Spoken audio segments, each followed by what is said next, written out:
Let's freaking go. Football cards, collecting and investing. We're going to talk about a lot of quarterbacks today. Obviously, Andy, Prism is still the biggest story. We talked about it last week.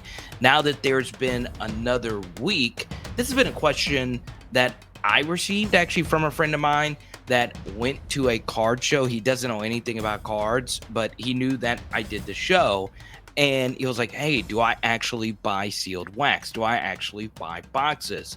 I want to revisit this topic. We have touched on it before, but Andy, there is a lot to take in whenever you decide whether or not, number one, you should buy sealed wax, and number two, should you rip said sealed wax once you get it? Man, it's really hard for me, especially as a football fan, to not rip sealed wax whenever I do get it. And look, if you can find it at retail prices, you can get a blaster box for $25, $30. You can get a mega box for $40. Absolutely. It's a home run play, especially on the King Set Prism, right? That's the one product that you can probably not find on shelves right now. You're going to have the most difficulty finding it, whereas you're going to see, Chronicles. You're probably going to see some Contenders still out there, some Playbooks, some Playoff, and all these other brands. But Prism is the one that is gone in an instant, Carter. Yeah, and this is going to be the big thing for me, Andy, right? Because this is probably a question that you've gotten a lot. And look, when it comes to sealed wax, for me, let's just say you're going to a retail store, I'm always buying mega boxes. Always. If I see Panini Contenders mega boxes, I'm going to get it. I just love mega boxes just because you're getting a ton of packs in there. You're getting the most cards. And yes, they are the more expensive, but they do have a lot of upside. And then after that, obviously, blasters and hangers to me are about the same. And normally I stay away from cello packs simply because cello packs aren't in boxes. And I've ripped a mosaic cello pack before, and the cards were dinged up because it's not as much protection in there. So for me, Andy, I am a big mega box buyer when it comes to retail. And what's very interesting about Prism mega boxes this year is the verbiage. Now, I'd have to go look at the 2020 Prism mega box. I have one actually right here. But the verbiage is different now. And this is just how it is on all mega boxes. 2 autos or 2 parallels on average. That word average, Andy, is carrying a lot of weight. So just because it says average on there doesn't mean that you're going to get an auto. You might be getting a redemption. You might just be getting those Panini points. So make sure you keep that in mind. There's no guarantees that there's going to be any certain type of, or just any set number of cards outside of the total number of cards in a box. Yeah, I like the mega boxes because it's a blend between an actual blaster box and a hobby box, that you get from a distribution or Panini's website, or like your local card shop. But that mega box does, definitely feel a little heftier. It's got some extra packs. It's got potentially, one of those autographs or memorabilia cards on average.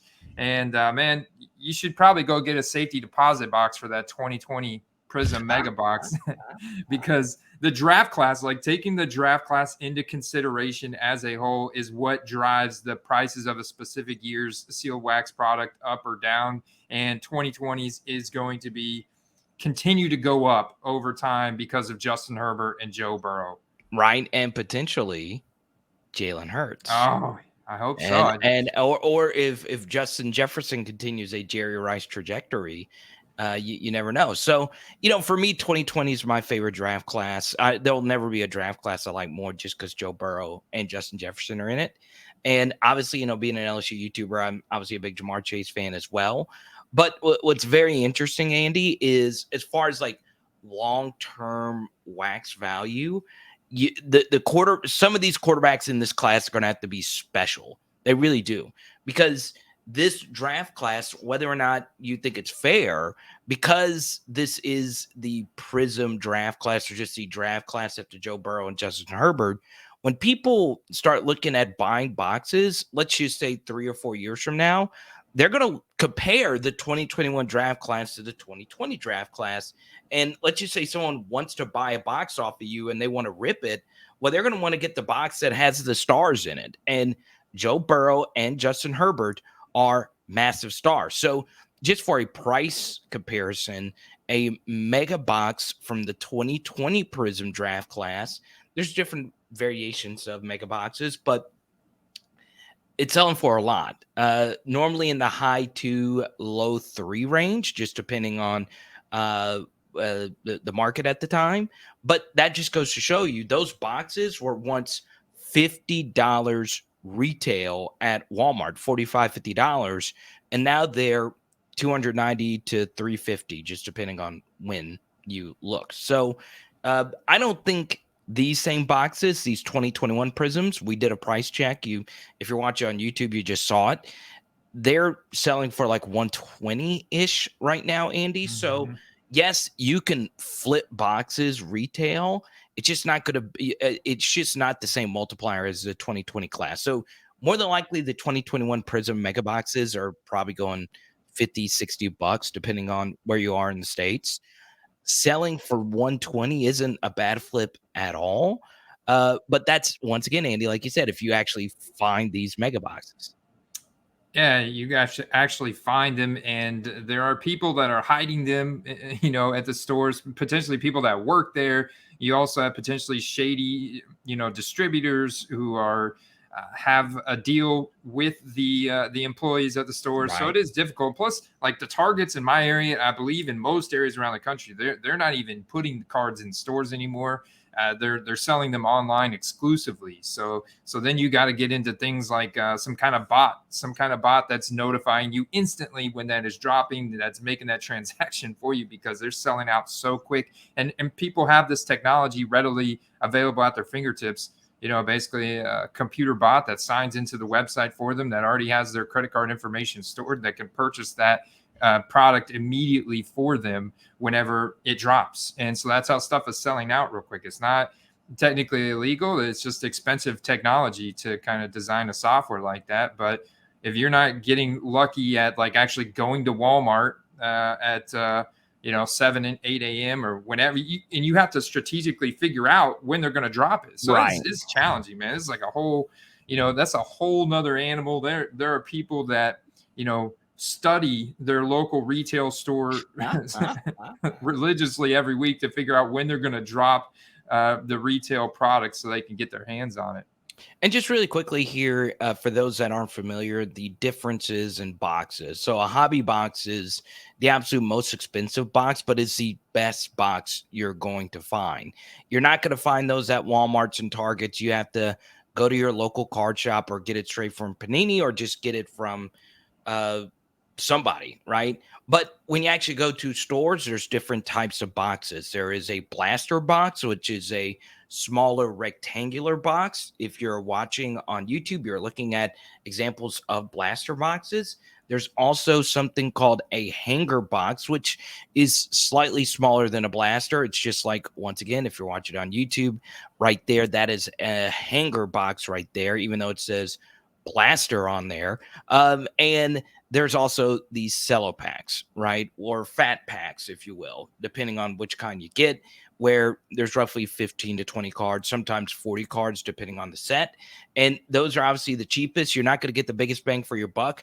But what's really interesting, especially with Mosaic in 2021, they did put more hits in them, and they also did increase the prices on all retail wax. So you have to weigh that in. There is the rush of actually ripping cards, which is really, really fun. But like we always say, there's no guarantee that there is a Mac Jones, a Trevor Lawrence, or a Tom Brady manga card. There's no guarantee that that's going to be in there. So it's just a simple thing that you have to question. And for the most part, the safest thing to do is not open the boxes, just because it's going to hold a little bit better. But at the same time, your ceiling is higher because, once again, Andy, you can go on Twitter, and this is still the big story, that 13-year-old kid pulled a one-of-one Mac Jones and got $100,000 for that one-of-one Mac Jones. when he's not even a top 5 quarterback in the AFC. I saw what was it? It was Lamine James. I know, Andy, that's your favorite like social media account of So all funny. time. He did like a comparison where you can get a Tom Brady rookie ticket auto for $75K, and instead, you buy a Mac Jones 1 of 1. I just don't think my mind could do that. I just have no idea if I could do that. But that's just where we are right now. So those are all the things you have to look into when it comes to sealed wax. Yeah, it is important to note that the resale value of the base singles from 2021 Prism has come down.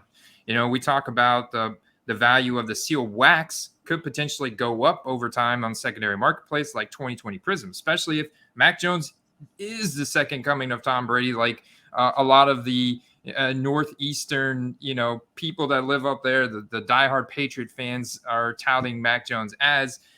Then obviously that sealed product is going to go up in value. But if none of these guys break out, and it's just Jamar Chase doing his thing year after year, I mean, that's probably not enough to get that product to where 2020 Prism is at now. At that $300 price point for a blaster box, that's a a lot of appreciation. And the singles have come down. Like we talked about how the Mac Jones was going for about $80 for a single Mac Jones base Prism when we did this show last week, and the Jamar Chase was at $43. We looked at an auction. The Mac Jones is now down to about $40, $50. The Trevor Lawrence, you can see some people it's going as low as $20, $25 for the base Prism Trevor Lawrence. The Jamar Chase is now down to $20 roughly in most cases on his base Prism. So you can see how the supply is just exponentially growing for the singles market on the base cards. And so people are quickly gravitating now to the serial numbered and the autograph cards, the more rare stuff from 2021 Prism as the supply increases on eBay. Can I whine about something really quick, Andy? Do you mind?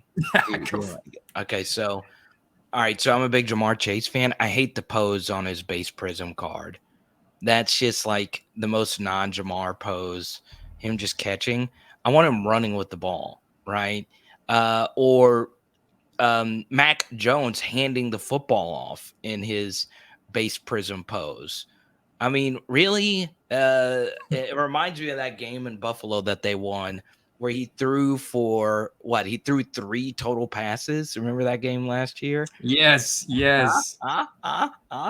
But overall, I as far as like the design of Prism this year, I want everyone in the comment section to give us not only your honest thoughts about sealed wax, what you guys have learned about sealed wax. Let us know what you think of this year's Prism design as well. Andy, I'm fine with it. Do I like it better than 2020? Probably not, because once again, I'm just biased towards the 2020 draft class. And this has been a big thing in the analytics stuff where they're like, oh, you can't like Joe Burrow and Justin Herbert, right? And there's a lot of, analytics guys that don't like Joe Burrow because for whatever reason, I don't know. They think he's super lucky that he wins all his games. And I'm like, really? But I'm always going to love the 2020 design. I'm always going to be very biased towards that year's Prism. But Andy, your thoughts overall on 2021 Prism design? Yeah, I like the design. Honestly, I'm a big fan. Now, I am very, like you are, I'm very suspect on some of the picture selection, especially for these more elite guys. Like, you're right. This Jamar Chase photo here is kind of goofy, especially when you look at like what they did for Frank Darby. Look at this picture of Frank Darby, like a wide receiver 4 on Atlanta. And they give him like such a cool picture and card here. Outside of the frame of the photo, that is very interesting. Right? I mean, that's cool. Where he's literally, if you guys are listening to this and you can't see this, he's literally jumping out of the frame to catch the football that's on the top of the card. It's like they went and took an extra step and did all kinds of extra design work on this card, and they took a shortcut and like cheaped out on Jamar Chase's card. Like, really? But I will say this, Carter, we ripped a 2021 Prism hobby box on Sunday on the channel live, and it was okay. One of our best hits was a purple prism Kyle Pitts, and it was off center. Like it came like pretty well off centered left to right. So that was a little unfortunate. There were quite a few of the cards that were off center left to right. We did pull a Mac Jones base prism. That was centered pretty well. Good. I noticed that the card stock is a little bit thicker this year. Interesting. Yeah. I'm not even held one of these, Andy. That's very interesting. It definitely looks like they put a little bit, more quality into the paper stock that they're using on the Prism this year. It is a touch thicker. It feels a little bit heavier in your hand than 2020 Prism. So this is something I want to share with everybody. Just because we're talking about 2021 Prism a bunch doesn't mean you have to go get it. Like, look, just because a product is new doesn't mean you have to go. Like, Andy, let me ask you this. How many 2021 Prism cards do you have right now? None. I have purchased a couple on the low, and then Right. I'm excited to share with you when I get them. But I personally have. We ripped the box, but it was a break, so those are all going out to everybody. Yeah, and that's the thing. You don't have to. You don't have to be a part of every release. You could just be a fan. I follow this guy. What's his name? Barry something. I messaged him recently on Instagram. He's just a diehard LaDainian Tomlinson collector. He's got the coolest LT collection. Stacking Slabs, a podcast I listen to from time to time. He's a Philip Rivers collector. Collect what you want to. Don't and this is something that I've struggled with, Andy, such as going to retail and buying Panini contenders, right? It's still on the shelves at my local Walmart. It still is. I'm kind of shocked by that. It's just been sitting there, right? I've seen more WNBA Prism boxes get bought, or just Donruss, which isn't even a big set when it comes to basketball. I've seen more of the Luka Doncic Donruss boxes get bought more than the Panini contenders. So you don't have to buy every draft class. You don't, especially now that retail wax prices are up. Go get what you want to get right now. And I'll get to this in a second. I'm doing a bunch of research on building my Drew Brees collection. So look, just because we spend a lot of time talking about it, it's because it is the biggest story. But you don't have to do it. You don't have to spend money on boxes. And this is something that I've struggled with, Andy, is every time I go buy a box, yes, the fun of not knowing what's going to be in there is so great. But once I rip it, I'm like, man, that money could have gone towards my Drew Brees collection, to a player that I actually love and know, or Marcus Colston. I'm building that collection slowly as well. Every time, does that ever happen to you, Andy? Whenever you get a box?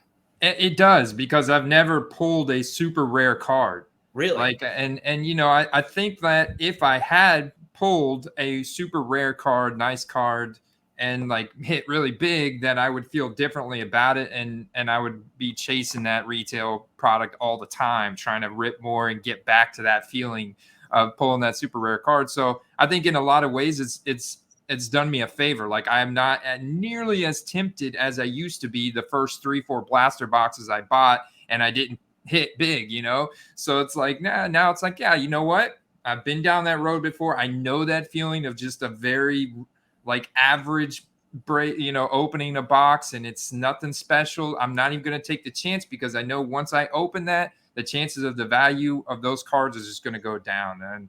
And that's something that I think almost every single collector, investor, whatever you are in the hobby, enjoy doing, and that's opening product. But it's because you're looking for that hit. You're looking for the big hit, Yeah, and then it gets into, God, I got to sell this card like right now. I can't even enjoy it, because you see we saw what the Mac Jones cards did. So it's very interesting. So it's also interesting, Andy, because on the channel you've been doing dynasty drafts. You're ripping hobby boxes, and I don't look at as deeply as you do, because obviously you're looking at it every day. I look at it every night, more often than not, before I go to bed, just seeing what sold items are going for. This is a macro question I want to throw to you, right? Everybody's collections are going down right now. Everything just seems to be burning, right? Gas is $1 gazillion or whatever, and you see NFTs going down, you see crypto going down, the price of collections are going down. and we're less than 50 days away from the National. Prism is just released. So your overall view, Andy, before we get into plays of the week and all that stuff, on what the market is doing right now for football cards. Yeah, it's a lot of a holding pattern. I'm not seeing too many crazy spikes up or down, to be honest with you. And it depends on the card, right? It depends on the card, the condition of the card. I am seeing, certain base cards of guys that aren't elite, that are ungraded, really get to some low levels just because they're just totally not even being touched. They're not being purchased. The auctions aren't being bid up. And so yeah, I am seeing that. But like you could even see like Justin Herbert a base select card, which we know it was printed a lot in 2020 in an SGC 10 format, still going for about $100. And so I still see these transactions every week. Justin Herbert, Joe Burrow still leading the sold graded card market on eBay. They're still getting over 200 transactions on a weekly basis.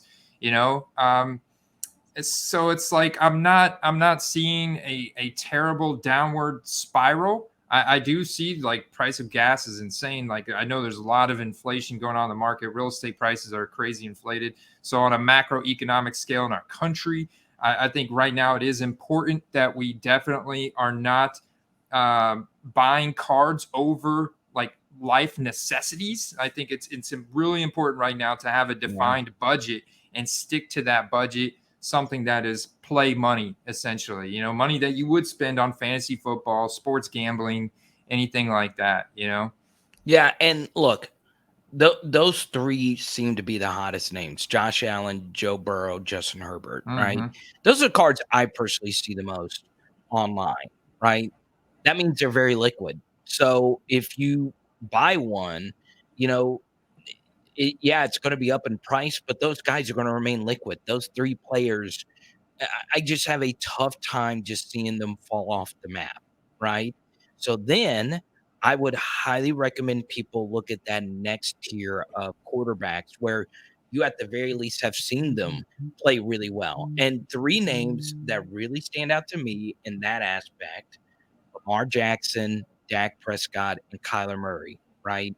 All three fantasy relevant guys, all three exciting players, explosive players. In particular, Lamar has this, I don't know what you call it, but Lamar has a gravitas to him. He has this celebrity kind of star quality to him. And I don't know if it's Kyler won a Heisman as well, but I think it's part of the Heisman. I think it's also Lamar makes plays that only Lamar Jackson could make.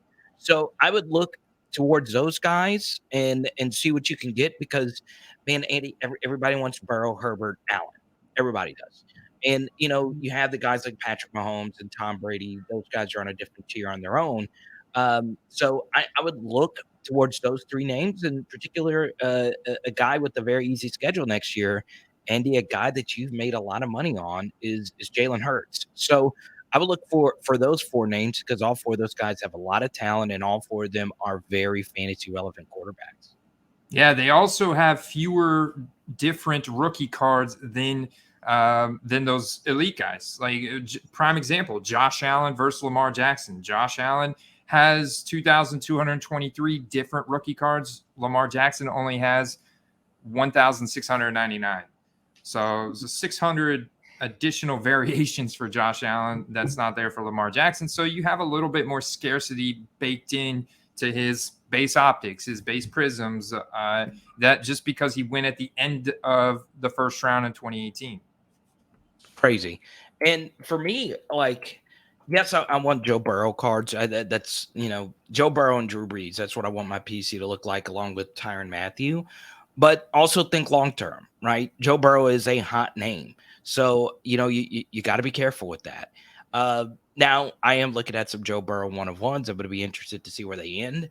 But still, it's nuts to me just how much more liquid the quarterbacks are than everyone else. And this is something that's very interesting outside of this podcast. Andy, on the Fantasy Football Card Quest, you're doing receivers, you're doing running backs. I'm also looking at receivers, running backs, tight ends, and defensive players as well. But once again, it just always comes back to the quarterbacks. They just matter so much more than just basically everybody else in the marketplace. They do, but we have seen a big shift. I think this offseason has been a big shift, and not only in football cards, but also the real NFL, fantasy football. You're really seeing, Jonathan Taylor at the top, and then you're seeing a lot of guys go Justin Jefferson, Jamar Chase, Cooper Kupp, potentially Stephon Diggs. All these wide receivers are having a lot higher ADPs or just inherent value in the football card market, in the real NFL, and in fantasy football. And the running backs have been devalued. And there's still obviously a couple guys at the top, but we're in an interesting time period. We had such a legendary 2017 draft class for running back, and those guys are all hitting that 27, 28 age range, and so they're cresting over that age apex where their production starts to decline. And we haven't seen the recent draft classes of running backs get anywhere close to where 2017 was. And yet we still see these incredible wide receivers coming out of the draft every year, and their value continues to go up. Yeah. And for me, Andy, I'm wearing my Alvin Kamara shirt. Obviously, you got in the offseason kerfuffle in Las Vegas at the Pro Bowl, but it's interesting because look, you just did a huge dynasty draft on your channel, and I highly recommend everyone go watch it. Shout out to Derek. He is mentoring me in my dynasty journey. I'm starting dynasty fantasy football this offseason. I would highly recommend looking at real dynasty experts' expectations of players and look at their analytics and stuff. Now, it's not going to coincide one-on-one with football cards. It's just not how it's going to be. But I would highly recommend, if you are looking to buy McCaffrey or Kamara or anyone like that right now, go read the stats on 27-year-old running backs or the 1,500 carry plateau, and you'll see how quickly they decline and how much just pure math and physics can just predict which running backs succeed and which ones don't. Here's a good example of it. And Andy, this would get me in a lot of trouble on my LSU channel.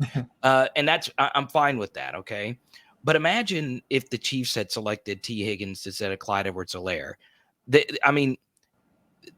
Last year's result for the Super Bowl is different if those two results were flipped. The Tyreek trade would not hurt them as much if they had T. Higgins. And Clyde Edwards-Helaire, he was a part of the greatest college football offense of all time, but there was a lot of red flags as far as his draft profile. And there were a lot of these dynasty sharps, including Derek Richard, whose patron, helps the channel, all that good stuff. But there was a lot of people that said, hey, Jonathan Taylor's going to be better than Clyde. And what did people do, Andy, with Clyde Edwards-Helaire cards? They lost a lot of money. Clyde cards, I remember, I think it was Planet Fatness who saw this piece of data, that Clyde Edwards-Helaire running back cards this last offseason was by far the most sold item card out there. And he still has a pretty clear backfield. So if there was ever a year for him to break out and do what he was going to do, it would be this year. I'm a big Clyde fan. He won us a national championship. I'm going to love this guy forever. But if you are going to look into running backs and buying running backs, I would look at a few things. Go look at LaDainian Tomlinson and Adrian Peterson's prices, and you would be shocked how freaking low they are. And then the second thing would be go look at those numbers at how fast RBs decline. It's truly incredible, Andy. Yeah, and that's one of the great assets that the Dynasty Fantasy Analytic community bring to the table, and that is studying the age regression models of running backs, wide receivers, so you can really understand and it paints a really good picture of understanding when to flip running backs, and especially in the football card market. You don't want, especially now going into this year, honestly, the writing on the wall is not good for Clyde Edwards-Helaire. And I mean, incredibly hyped in his rookie season, but that was the time to flip him. If you would have bought him coming out of the gate in the rookie season and flipped him that same year, you were in good shape. I did that. And I did okay with Clyde Edwards-Helaire. Now I still have one on my wall, Red Cracked Ice. This card right here in PSA 9 that's going for $40. I still have that card because I don't think that there's going to be a whole lot of profit in it, and it's kind of like it reminds me of that learning lesson, of investing in running backs, which is a very doable adventure. It's a very doable enterprise, but I think there's a much smaller timeline in flipping them than there is wide receivers, tight ends, and quarterbacks. Now we get to hobby tip of the week, Andy. I'll start here. There was a viewer last week, I don't remember his name, who commented below asking us about Whatnot. And I'm sure if you are on social media and you do see, just by the algorithm, you're probably seeing Whatnot ads. There might be one underneath our video right now. There might be one when you scroll Instagram and look at cards a little bit later. I have not done Whatnot, but all I hear from the hobby shops is they love Whatnot. And it's really hard to get certified to sell cards on Whatnot. You could find deals on Whatnot. And some people make the mistake of not building a following and an audience. And essentially what Whatnot is it's like eBay. It's like bidding for cards, and someone will just show you a card and people on the app will bid on it. Have you done Whatnot yet, Andy? I've watched a couple streams and I've talked to a couple guys in the Discord about it. And kind of I found out that there's some interesting streams where you could potentially have guys, selling cards live late at night, and there's like very few viewers on there and they're doing an auction. You could potentially get some stuff like seriously undervalued. I think it's kind of hit or miss from what I've gathered. Yeah, and think about it. As this platform grows, there's going to be people trying to build audiences. The only way you can build audiences, unless you get them on Instagram and get them on this Whatnot app, is by just getting on there and selling cards. And if you get steals of deals, you'll start telling other people to go to that person's channel, and then their audience will grow and then their prices go up. So I would look into that because they do a good job apparently of vetting sellers. So I'm very interested. I need to sign up and do it. A lot of hobby accounts I trust. The Mojo breaks.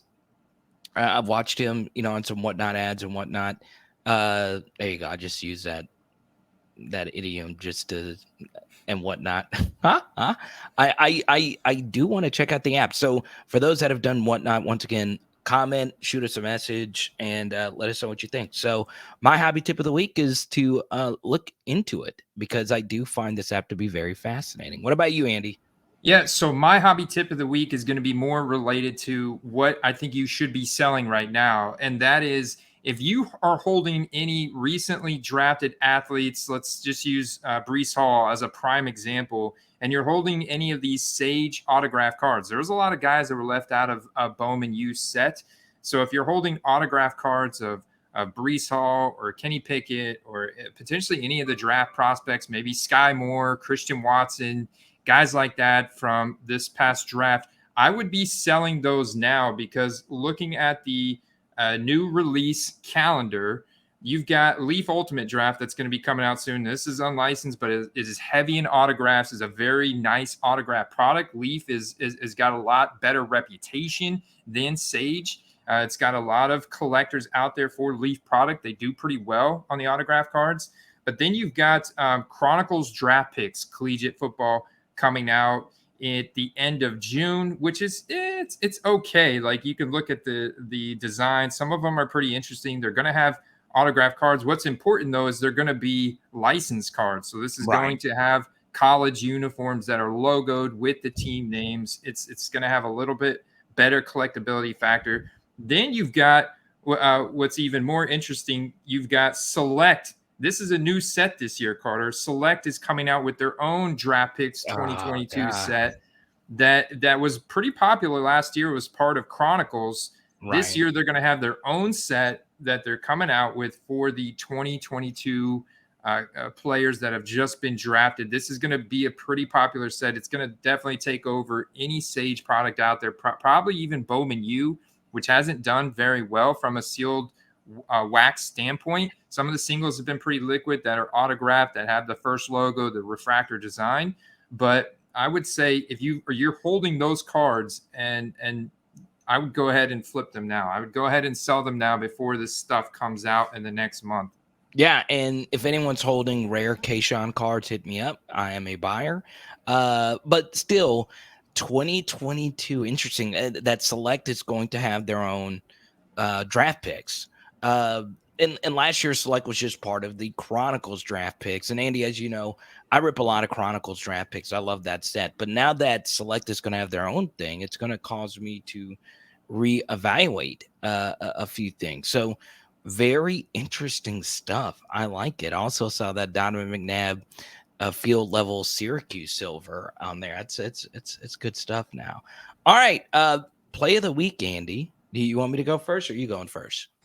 I can go ahead and go first. So obviously, we talked about the potential upside with wide receivers and how much they're being valued over running backs, just like generally speaking, right? And so one of my favorite sleeper wide receivers this year that I think is very important to illustrate right now, because I think he's going to explode. You talked about Lamar Jackson earlier in the live stream, about how Lamar Jackson, he's reported to minicamp. He's got that star appeal. He's been working a lot. When Lamar Jackson does throw the ball, Carter, he likes to throw it deep. They lost Marquise Brown. It was an absurd 145 targets last year. Rashad Bateman is not a Marquise Brown build. Rashad Bateman's more of a lengthy possession style receiver. He kind of wins outside, inside. He's an X style receiver, right? But he's not Marquise Brown. I think the guy who's going to take the next step up in the Baltimore offense as the Marquise Brown is Devin Duvernay. Ooh. Devin Duvernay has been fantastic in special teams. He also had 47 targets last year, which didn't convert into a lot of production. He only had 2 touchdowns, 272 receiving yards, 33 receptions. But I think we can expect Devin Duvernay to be the wide receiver 2 behind Rashad Bateman and be that Z receiver on the outside that's going to go deep for Lamar Jackson. And I think we could see Lamar Jackson throwing the ball deep when they do throw it. I know it's still one of the most run-heavy teams in the NFL, but it's a big market team, a lot of primetime games, a lot of shootouts where he's going to be forced to throw the ball in critical situations. I think Devin Duvernay is the guy he's going to be looking for a lot. I didn't think when I woke up to do this show that we would get a Devin Duvernay reference. I didn't think that was possible, Andy. But here we are. We're talking about Devin Duvernay. Texas Longhorn legend, Devin Duvernay. Kid is an athlete, right? I mean, he's a tank, honestly. It's 40-yard dash score. He's a thicker wide receiver. As you see on the screen, a sub 4.4 40-yard dash guy. Also, some return ability. He's a great kickoff returner as well. I didn't think we'd get to Devin Duvernay, but yeah, his cards are going to be dirt cheap. I've actually flipped the Devin Duvernay card before because I really liked him coming out, and there was a buyer in Baltimore that wanted, I think it was a certified RPA or something like that, and yeah, I like that play. I did not think Andy was going to go the Devin Duvernay route. I love it. The entry price point is fantastic. I mean, you could pick up autographed Devin Duvernay stuff like this one right here, Donruss rookies. It's not a main set, but it's a great design. It is from Donruss. It does have chromium finish. It for $1.49, $5 autograph card numbered out of $2.99. That's the kind of potential upside. Green Pulsar autograph rookie card for $6.50, 10 out the door. This is a card that you could probably flip for $40 or $50 if Devin Duvernay has a 3 touchdown spike game. Primetime scenario. The Ravens are playing good. I think their win odds should go up this year with a healthy Lamar Jackson, with a better offensive line, with a better defense. I think he's one of the guys that you can get and later in fantasy drafts. You can also get his rookie cards dirt cheap that has the potential to at least go up to like a top 20, 30 wide receiver, and his cards just go up to respectable value. Win total for Baltimore is floating around 9.5, 10. So Vegas likes him as well. So there you go, Devin Duvernay. I like that. I'm gonna go back to quarterback, and I kind of feel bad now spending a lot of money on a Jameis Winston card, knowing that you can go on eBay and get a Matt Ryan 3-color RPA for what was it, 350? 350. That's insane. It's absolutely insane.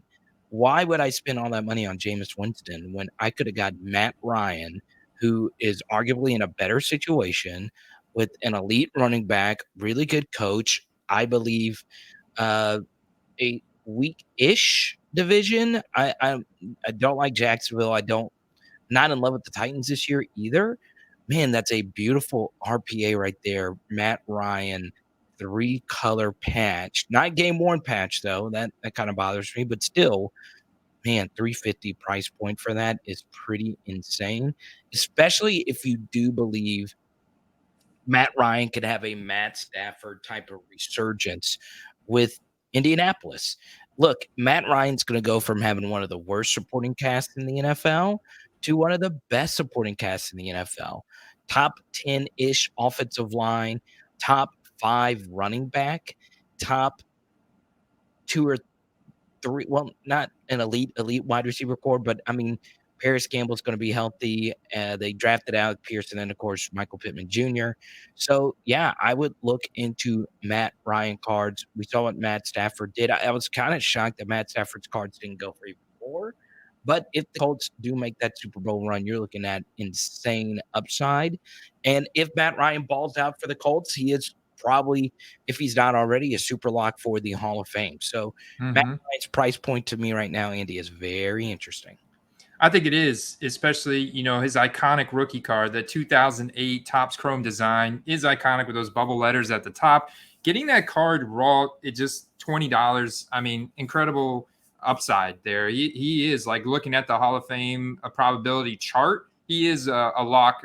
His score on that ProFootballReference.com is considered lock range for the Hall of Fame just based on his stats alone. And you're right, man. I think the Colts have a real shot at making a playoff run. Obviously, AFC is going to be a daunting playoff when we get there this year. But I like the upside he's got.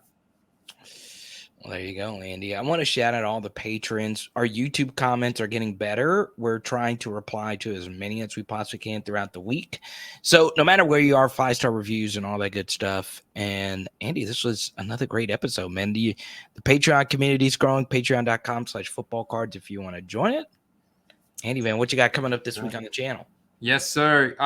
Yeah. So we're diving into some of the scariest sales I've seen the last 90 days. We're also doing some player deep dives. We're looking at popularity of different sets in terms of picking out specific players and looking at which cards have sold the most for them in the last 90 days to get a gauge of how I determine like what the gold standard rookie card is for a specific player. Among like evergreen topics, like we've got a big CSG grading reveal, Carter. Less than 2 weeks, actually about 3 weeks, the bulk submission came back from CSG. We got all those cards back already. 3 weeks, and this is supposed to be a 40 business day turnaround time. So tons of fun stuff coming up on the Quest this week, next week, for the rest of the off season and the foreseeable future. I've still never I've never owned an SGC slab. I still haven't. And I love them. I really do. At first I didn't, but then as I became more mature in the hobby, I just loved the simple black and white finish. Just let the card do the talking. And did I say SGC? I meant CSG. Oh, you did CSG. CSG, No. But their new labels are black and white. But same thing. And I've said it before on this channel. The CSG labels used to be trash.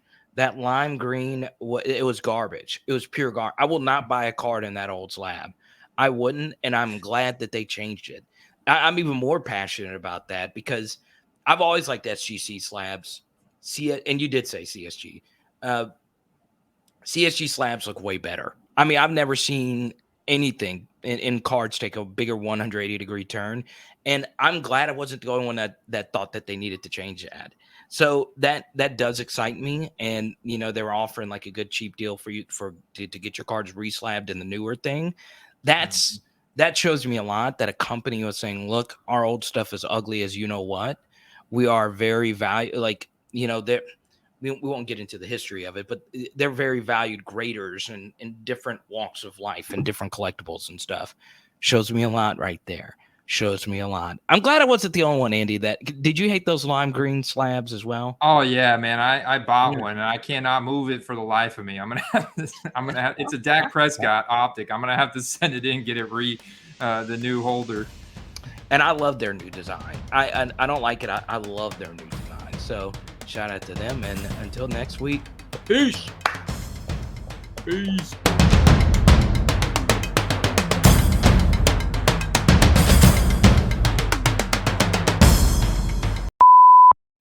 What's going on with your camera, man? The webcam utility.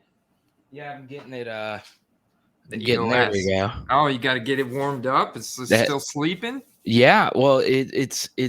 I wish it would just pop open. I'm still kind of shocked that this thing even works. To be quite honest. Really?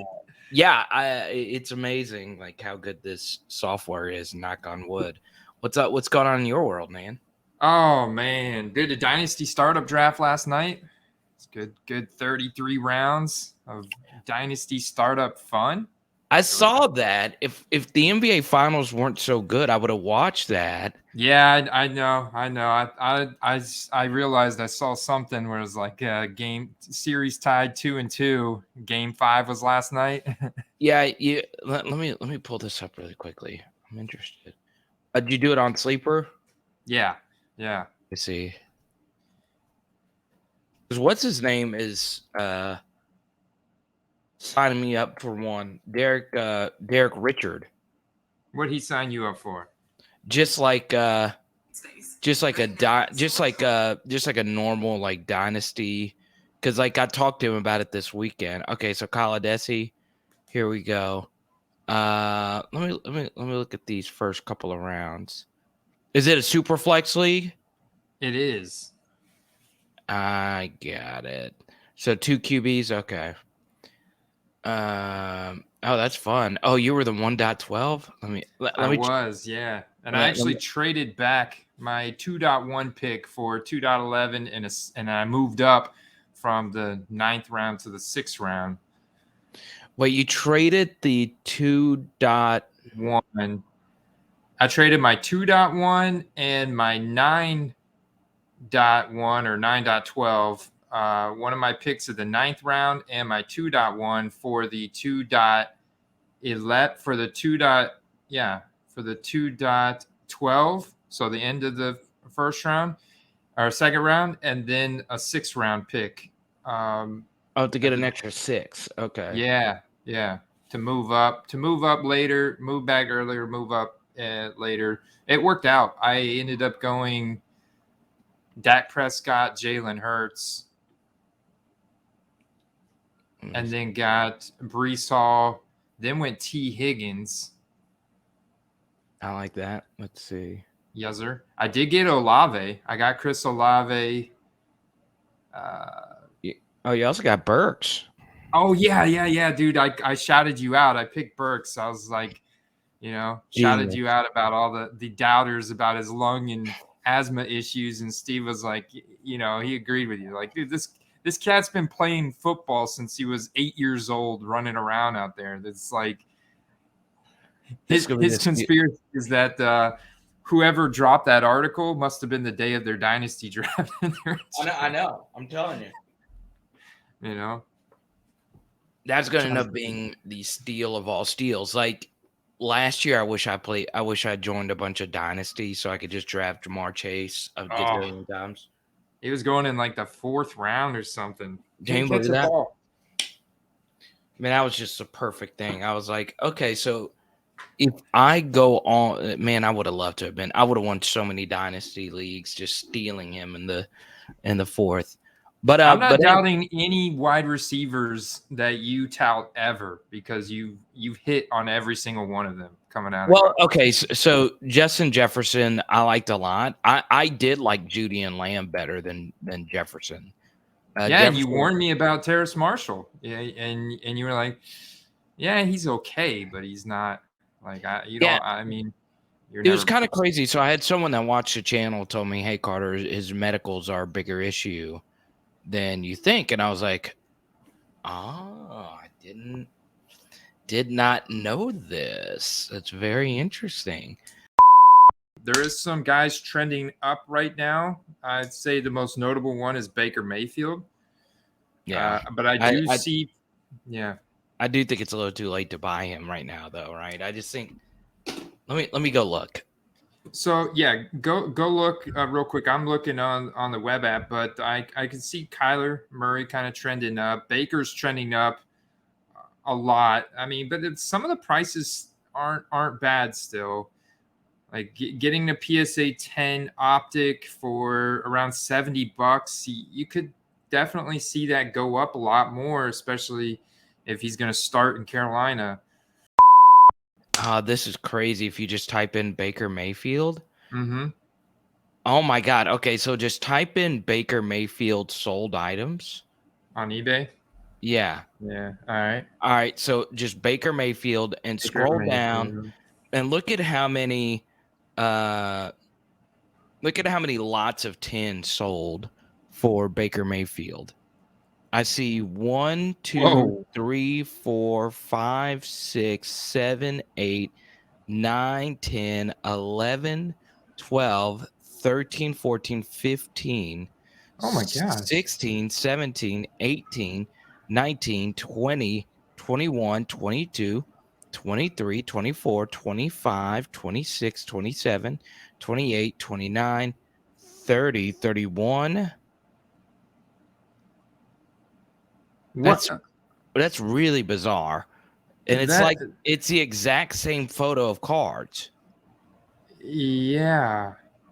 But it does. I do see it has like different numbers, like a really complicated series of numbers. Oh, it's merchandise liquidations.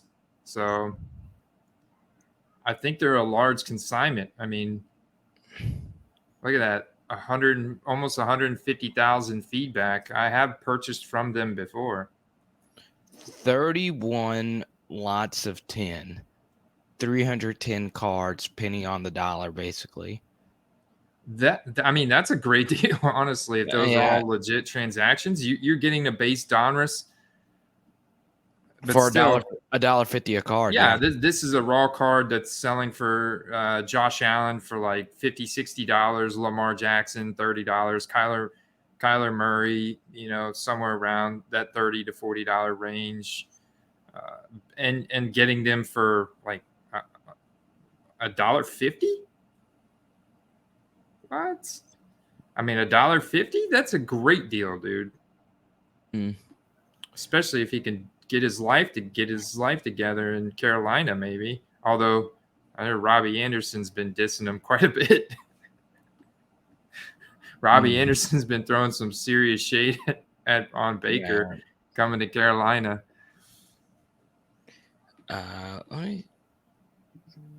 So, but yeah, like his graded card sold volume has gone up pretty significantly. Like he was one of the bigger movers at 130%. It was pretty noticeable because you can see also people are trying to move him as well. So you can see 32 new auctions this past week, which is up 150% for Baker, and 130% buy it now volume is up big time. A little bit of hype picking up for Mitchell Trubisky. He's kind of trending up. Sam Darnold, believe it or not, is still trending up a little bit. I just think in a market where quarterback cards are so expensive, like the elite quarterbacks, people love to make these super speculative plays because I think there's just still a lot of quarterback-only investors out there that are trying to make super speculative plays on backup quarterbacks. That's what it boils down to. That's all it is, basically. Yeah. Yeah. So do you want to do an episode on that? Speculation of backyard quarterbacks. Backyard quarterbacks. I said backyard. Look at Backyard. the Drew Lock. Look at the Drew Lock buy. Now is up 67%. 25 graded cards sold in the last week for Drew Lock, and it's especially at the price. So I think there's also it's a combination of quarterback only investors, elite quarterbacks getting super expensive, and the price of backup quarterbacks being on a comparable PSA 10 being too irresistible to them. Instead of going investing in a good skill position player, rare card, it's debatable, but they're going for like the cheap PSA 10s of backup quarterbacks that'll may or may not ever do anything. Look at this one that just sold, and then we'll get to recording. Okay. Look, I'm gonna send you this one for $40K. Just sold on eBay. I'm putting it in the that card is beautiful. I put it in the chat. Oh, a gold vinyl 1 of 1 sold too for $15K. Ooh, immaculate blockchain 1 of 1. Why Look do at they that. call it? But this is a physical card, so Yeah. I've always found that interesting. I've seen a few of these blockchain kind of cards. So they created a blockchain set. Okay. I don't know. I've never understood that, Hmm. but gosh darn, that's one of the prettiest cards. Yeah, it's an immaculate. Look at that. It's immaculate. So what it means, I think what it means is this is the physical card, but there's also like maybe this was inspired off of a blockchain design that's on the Panini blockchain, like NFT portal. Yeah. But dang, man, you got the Joey B, got the orange with the white Nike check. It just looks so good, man. That's the silver nice. finish. Yeah.